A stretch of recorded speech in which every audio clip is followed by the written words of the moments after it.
네, 제 영상을 꾸준히 시청해 주시는 분들은 아실 텐데요. 저는 지금 철인부동산 안양센터점에 입점을 해 있습니다. 철인부동산 안양센터는 안양 IS 비즈타워 센트럴이라는 지식산업센터에 있습니다. 그래서 방문 상담을 희망하시는 분들은 미리 약속 잡고 저희 부동산에 오셔서 상담을 하고 있는데요. 어제 상담차 저희 사무실에 방문해 주신 고객분이 계신데요. 이 고객분과 상담한 내용을 가지고 오늘 영상을 준비를 했는데요. 많은 분들이 궁금해 하실 내용일 거라 생각을 합니다. 먼저 저한테 질문한 첫 번째, 여기 계속 계실 건가요? 라는 질문이었는데요. 당분간은 별다른 계획이 없는 한 안양 IS 비즈타워가 워낙 큰 규모다 보니까 여기서 전매 및 임대 계속해서 맞춰드릴 예정입니다. 그리고 두 번째 질문, 그럼 이제 분양은 안 하시나요? 인데요. 어찌됐건 제가 하는 본래 제 일은 분양입니다. 분양. 그렇기 때문에 분양은 제 일 이제 주가 되는 업무가 될 것이고요. 그리고 이제 그 다음으로 이제 관리를 해드리는 입장에서 전매 및 임대를 해드리는 겁니다. 그래서 부동산 이제 오픈을 해서 있다라고 하니까 이제 분양은 안 하시는 거고, 그러다 보니까 전매를 자꾸 추천해 주시는 거 아니냐라고 말씀을 하셨는데, 제가 부동산에 있다라 그래서 이제 전매해라 이렇게 추천드리는 거는 절대 아닙니다. 그냥 제가 봤을 때 현 시점에서 가장 좋은 투자처라 판단돼서 안내를 해드린 것 뿐이고요. 안양에 방문하기 전에 다른 지역들도 둘러봤는데 다른 곳에서는 전매보다는 이제 분양을 많이 권하더라라는 얘기였는데요. 물론 이쪽 일하시는 분들 입장에서는 전매나 매매보다는 분양에 대한 수수료가 높기 때문에 일반적으로 분양을 많이들 권하긴 합니다. 하지만 분양이 좋냐, 전매가 좋냐, 매매가 좋냐, 이거는 본인의 처한 상황, 자금, 투자 계획 이런 거에 따라서 결정이 된다라고 보여지는데요. 그래서 이러한 것들을 고려해서 본인한테 가장 적합한 거는 분양이다. 분양 받을 수 있는 곳 중에서는 여기가 가장 낫다라고 판단됩니다. 라고 상담할 수도 있는 거고, 아니면 본인 상황이나 조건을 봤을 때 전매로 하시는 게 가장 좋을 것 같습니다. 라고 상담을 해드릴 수도 있는 거죠. 그렇기 때문에 모든 사람한테 뭐가 좋다라고 단정 지어서 얘기할 수는 없는 부분이라고 생각을 합니다. 그래서 오늘은 지식산업센터 투자를 계획하시는 분들이 본인의 조건이나 자금 상황, 그리고 투자 계획에 맞춰서 어떤 게 가장 적합할지 선택하는 부분에 대해서 간략하게 안내를 해드리도록 하겠습니다. 오늘 영상 제목은 지식산업센터 투자 계획이라는 제목으로 안내를 해드리겠습니다. 먼저 지식산업센터를 투자한다, 취득할 수 있는 방법은 세 가지가 있습니다. 먼저 분양이 있겠죠. 지식산업센터 분양을 받는 것, 계약 시에 필요한 금액이죠. 계약금 10%만 있으면 계약할 수가 있는 거고요. 그리고 분양 계약을 체결하고 나면은 이후 준공 때까지 추가로 들어가는 자금은 없습니다. 최근 영등포에서 중도금 이자 후불제가 나오긴 했으나 아직까지 대부분의 지식산업센터 현장들은 중도금 실행하고 나면은 중도금에 대한 이자를 시행사에서 납부를 해줍니다. 그러니까 본인이 추가로 들어갈 돈이 없다라는 거죠. 그렇기 때문에 10% 자금만 있으면 진입할 수 있다. 이게 이제 분양의 장점이 되겠고요. 또 하나 분양받았을 경우에는 2년이라는 긴 시간이 있죠. 전매 제한이 없기 때문에 중간에 전매로 빠져나올 수도 있는 거고, 장기적으로 임대로 가져가서 임대 수익을 얻을 수도 있는 거고, 이건 이제 본인이 단기로 갈 거냐 장기로 갈 거냐에 대한 부분을 선택할 수가 있는 거죠. 그리고 다음은 전매로 사는 방법입니다. 이건 아파트와 마찬가지로 지식산업센터 분양권을 매매를 통해서 사는 방법이 되겠습니다. 전매할 때는 매도자가 납부한 계약금 10% 금액 나도 동일하게 납부를 해야 되는 거고요. 여기에 추가해서 프리미엄이 들어가는 경우가 있습니다. 그래서 계약금 외에 프리미엄 금액을 또 준비해야 되는 거고요. 그리고 전매가 이렇게 진행되고 나면 이후 단계는 분양과 동일합니다. 중도금 승계만 이루어진다면 분양과 동일하게 이자는 시행사에서 대납을 해주기 때문에 추가로 들어가는 자금은 없겠고요. 다음은 매매입니다. 매매는 이제 다 지어진 건물이죠. 혹은 이제 다 지어졌고 임대까지 맞춰져 있는 이러한 호실들을 이제 매매를 통해서 사는 방법입니다. 이때는 계약금 10%로 계약은 하지만 이제 잔금시까지 보통 1개월에서 3개월 정도의 기간이 주어집니다. 단기간 내에 잔금과 이제 취득세까지 준비해야 된다라는 점, 좀 더 많은 자금이 들어간다는 점, 이게 이제 단점이 되겠죠. 반대로 장점을 꼽으라면은 이미 임대가 다 맞춰져 있는 곳은 당장 수익을 실현할 수가 있는 거죠. 내가 여기를 샀을 경우에 어느 정도의 수익률이 나겠구나.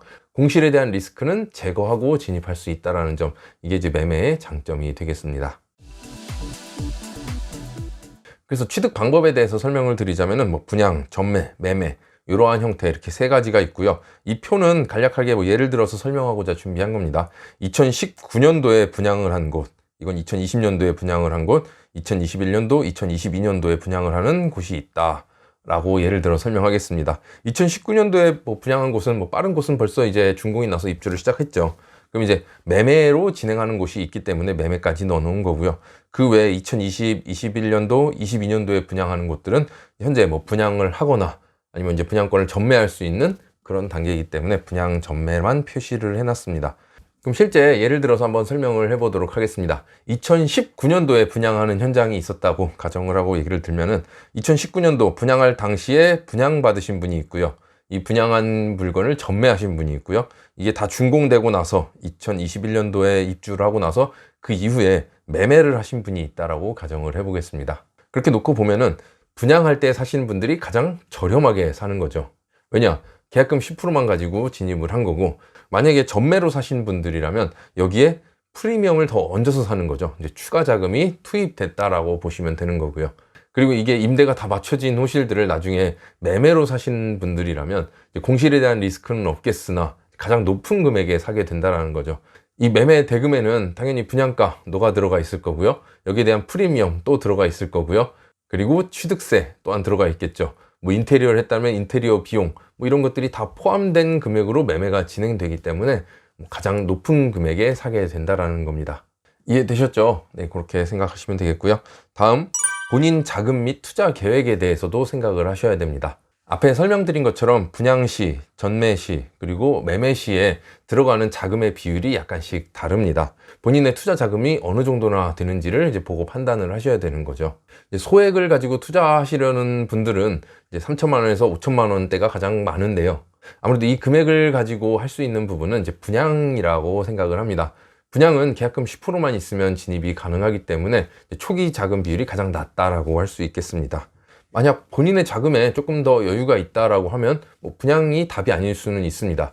예를 들어서 2019년도에 분양한 곳의 분양가, 2020년도에 분양가, 21년도에 분양가, 22년도에 분양가를 보면은 대부분의 지역 굉장히 많이 뛰어 오른 걸 볼 수 있습니다. 그렇다면 2022년도 지금 분양하는 곳 과거보다는 당연히 높아졌다라는 거죠. 그럼 이 높은 금액의 분양을 받을 것이냐, 아니면 과거에 기존에 분양했던 곳을 프리미엄을 일정 부분 주고서라도 이걸 매입을 할 것이냐 결정할 수가 있는 거죠. 만약 본인이 자금적으로 좀 여유가 되는데 본인 투자 계획, 나는 단타로 시세 차익을 원한다 라고 한다면은 지금 서울권 분양을 받는 게 가장 나을 수 있겠습니다. 어쨌든 높은 분양가로 분양은 하게 되지만 계속적인 수요가 있기 때문에, 상승장이기 때문에 어느 정도의 시세 차익은 보고 빠질 수 있다라는 점, 이 부분이 이제 상담 드릴 수 있는 내용일 것 같고요. 아니다, 나는 자금적으로 여유가 있고 장기적으로 임대 수익을 목표로 가져가고 싶다 라고 하시는 분들은 굳이 지금 분양을 권해드리지는 않습니다. 이미 높아진 분양가에 현재 임대가를 적용해서 수익률을 따져본다면 굉장히 낮게 형성되어 있습니다. 그래서 장기적으로 나는 임대 수익을 목표로 가져간다고 하면 분양이 답이 아니라 차라리 이전에 분양을 했던 곳을 전매로 사시는 것도 방법일 거라 생각을 합니다. 19년, 20년, 21년 프리미엄이 다 붙어 있겠죠. 하지만 프리미엄을 주고서라도 이게 더 저렴할 수 있다는 겁니다. 본인의 자금 및 투자 성향, 투자 계획에 따라서 분양, 전매, 매매를 선택하시면 되겠습니다. 네, 그리고 다음은 시장 상황 및 시세를 파악하는 일이 되겠습니다. 요즘 시장 상황 보면 굉장히 좋죠. 어디든 괜찮다 싶은 현장만 있으면 투자자들이 다 진입을 해서 분양 완판을 계속해서 시키고 있습니다. 그럼 아직까지는 시장 상황은 굉장히 좋다라고 판단하시면 되겠고, 시세 파악이라고 한다면 지금 현재 분양하는 곳들, 분양하는 현장의 평당가를 따져보고 그 주변에 있는 이전에 분양했던 곳, 작년에 분양한 곳, 재작년에 분양한 곳들 현재 프리미엄 시세 어떻게 되어 있는지를 따져보는 거죠. 이제 평당가가 대충 이제 가격이 나올 거고, 그리고 부동산 통해서 현재 매물 나와 있는 곳들의 시세, 평당가가 어떻게 되어 있는지, 수익률은 어떤 정도나 되어 있는지 이런 것들을 비교해 보면은 나는 이게 가장 낫겠구나 라는 것들을 알 수 있을 겁니다. 다음은 지역 내에 지식산업센터 추가 공급이 있는지 그 현황들을 파악하는 것도 중요하겠습니다.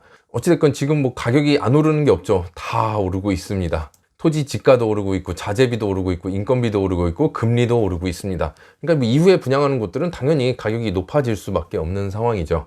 높아진 분양가에도 투자자들이 계속해서 분양 완판을 시킨다라고 한다면 기존에 낮은 금액에 분양했던 곳들, 그때 당시에는 가격이 높았으나 지금 와서 낮아진 거죠. 이러한 곳들이 어느 정도는 따라 올라와 줄 것이기 때문에 그래서 내가 지금 사려고 하는, 내가 지금 분양받으려고 하는 이 현장 이후에 뭐 추가 공급 계획이 어느 정도나 되는지, 어떻게 되는지, 이건 뭐 영업사원이나 뭐 부동산 통해서 쉽게 확인하실 수가 있겠습니다. 그래서 이러한 점들을 고려해서 진입을 하시면 되겠습니다. 네, 그래서 오늘은 지식산업센터 투자를 희망하시는 많은 분들께 뭐 투자 계획을 이렇게 세웠으면 좋겠다라는 마음으로 영상을 준비를 했습니다. 제가 지금 부동산을 하고 있기 때문에 뭐 분양보다 전매가 좋다라고 말씀드리는 내용은 절대 아닙니다.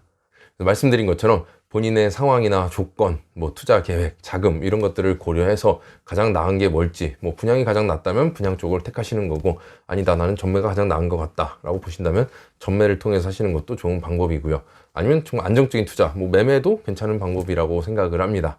어쨌든 이러한 점들을 고려해서 본인의 투자 계획을 한 번씩 세워보시고, 상담이 필요한 분들은 요청을 하셔서 가장 적합한 투자처를 찾으시면 좋을 것 같습니다. 이번 영상은 여기서 마치겠고요. 영상 유익하셨다면 구독, 좋아요 부탁드립니다. 감사합니다.